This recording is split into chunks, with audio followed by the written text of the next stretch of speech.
Donc bonjour, bienvenue donc dans la limousine de la Biennale de Belleville. Nous accueillons aujourd'hui Frédéric Calandra, maire du 20e arrondissement de Paris, ainsi que Patrice Joly, commissaire général de cet événement. Alors pour commencer, Frédéric Calandra, Belleville et l'art contemporain ont une histoire commune assez longue maintenant, mais qui s'est particulièrement intensifiée ces dernières années. Est-ce que cela modifie fondamentalement un peu la structure sociale de votre arrondissement ?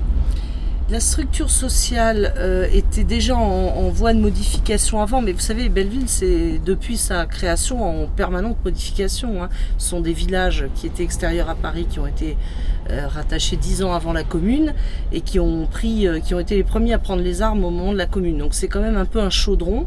C'est une machine à intégrer les étrangers, puisqu'on a près de 80 nationalités et qu'on a intégré à Belleville des strates et des strates d'immigration différentes. Et en même temps, c'est à la fois un quartier très populaire et où il y a effectivement aussi une forme de bourgeoisie parisienne, mais je dirais plutôt plus ouverte que d'autres ou moins traditionnelles. Alors parfois on les appelle les bobos, c'est un peu plus compliqué que ça, mais il est aussi de bon ton de les critiquer, ils n'ont pas que des défauts, et notamment ils s'intéressent à l'art. Et ils s'intéressent à l'art chez les autres, dans les autres cultures, ce qui n'est pas mal à Belleville. Et moi je pense que c'est une opportunité de changer d'image, surtout pour l'Est parisien, et notamment le quartier de Belleville, qui s'étale sur 4 arrondissements. Le fait que des galeries d'art, par exemple, s'installent, et elles ont joué un rôle dès cette édition de la Nuit Blanche. C'était la 9e édition de la Nuit Blanche, et c'est la première fois que la Nuit Blanche avait un spot à Belleville, et les galeristes ont joué un rôle fondamental. Et ça, c'est très sympa. Et puis j'aime bien, moi, le mélange de l'initiative privée et publique. Je trouve ça plus riche. Parce que nous, on essaye, à notre modeste niveau de mairie d'arrondissement, on essaye de favoriser au maximum les implantations, les initiatives. Alors on fait feu de tout bois, quand on peut repérer des lieux. Par exemple, on a une politique assez délibérée avec mon adjoint à la culture vis-à-vis des squats d'artistes, parce qu'on estime que Paris est une ville qui ne favorise pas suffisamment, je dirais, le squat régulé. Attention, pas le squat sauvage, mais le squat régulé, c'est-à-dire quand la ville possède des biens, des immeubles sur lesquels elle a des projets, mais qui durant 2-3 ans vont être vides parce que le projet doit se monter, se mettre en place, il faut trouver les financements, faire les études de faisabilité. Nous, on cherche à installer des artistes pendant cette période temporaire en signant des conventions avec eux.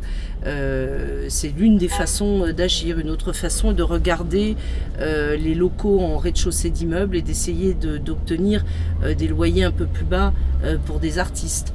Une troisième façon est d'essayer de construire des ateliers d'artistes, ce que nous faisons, et aussi du logement social, parce qu'il y a beaucoup d'artistes à Paris qui n'ont pas beaucoup d'argent. Le seul fait de pouvoir loger des gens à modeste revenu est déjà en soi aussi une aide. Nous, en fait, l'idée qu'on parlait bien de proximité, bon, c'est une formule, je dirais, qui fait référence à plein de choses. Il y a un petit côté dramatique, je dirais, mais l'idée, c'est de s'inscrire sur un territoire tel qu'il est, et c'est aussi d'accompagner une dynamique. Donc nous, on fait le constat qu'à Belleville, moi j'habite Belleville, j'habite la rue Rébeval, en l'espace de 6-7 ans, j'ai vu la Générale habiter, et puis revenir, et puis disparaître. J'ai vu le plateau s'installer, j'ai vu une dizaine de galeries s'installer en l'espace de 5-6 ans. Donc nous, on est tous des commissaires, des critiques d'art, des journalistes. On s'est dit, on vit et travaillons tous à Belleville, on va accompagner cette chose-là, et puis forcément on va référer à cette dimension urbaine, à cette dimension de vie, et la Biennale va parler de ça. Voilà, ça ne veut pas dire c'est littéral, mais forcément ça part de là, ça c'est évident, c'est clair. Donc nous, la première année, pour nous, c'était de s'inscrire sur le territoire, c'était d'exister, et c'était de montrer notre capacité, déjà pour la première fois, à produire un événement avec une ambition artistique, sans faire de concessions sur notre métier et sur nos exigences, nos ambitions de professionnels de l'art. Voilà. Donc je pense que de ce côté-là, on n'a fait aucune concession. On a travaillé avec les artistes avec qui on travaille d'habitude, je dirais. On a invité d'autres gens, voilà, on a fait un travail de prospect. Après, on est bien conscient qu'il y a certaines œuvres qui présentent des difficultés d'approche, on ne va pas le nier. On a besoin de médiation à un moment donné. c'est évident. On l'a vu encore à un moment donné pour Nuit Blanche, il y avait des médiateurs pour expliquer des œuvres difficiles. C'est clair que j'espère bien que dans 2 ans, si la Biennale a un nouveau lieu dans Belleville, on aura des équipes de médiateurs pour pouvoir informer, donner des pistes de lecture. On n'a absolument rien contre, au contraire. Je pense qu'on peut notamment travailler avec des étudiants en histoire de l'art pour nous aider à opérer cette médiation avec les gens, parce que bien sûr, moi je pense avant tout aux habitants de nos quartiers. Je pense que ce serait formidable qu'ils ne vivent pas cet événement comme extérieur à eux, mais qu'au contraire, ils le vivent comme quelque chose qui revient régulièrement, mais qui va aussi apporter de l'activité économique, ce qui n'est pas sale, hein, parce que ça a un sens. Et dans nos quartiers où il y a beaucoup de gens modestes, voire pauvres, l'activité économique, ça a d'autant plus de sens. Vous voyez ce que je veux dire ? Dans des quartiers plus riches. Et pour les commerçants chinois, par exemple, de Belleville, moi je suis très contente si la Biennale a des retombées sur eux. Vous voyez, et je trouve que ça serait un juste retour des choses, puisque la limousine, quand même, c'est leur idée à la base. Nous souhaitons travailler dans le 20e arrondissement sur les questions de l'espace public et du rapport entre l'art et la ville, l'art et le mode de vie urbain.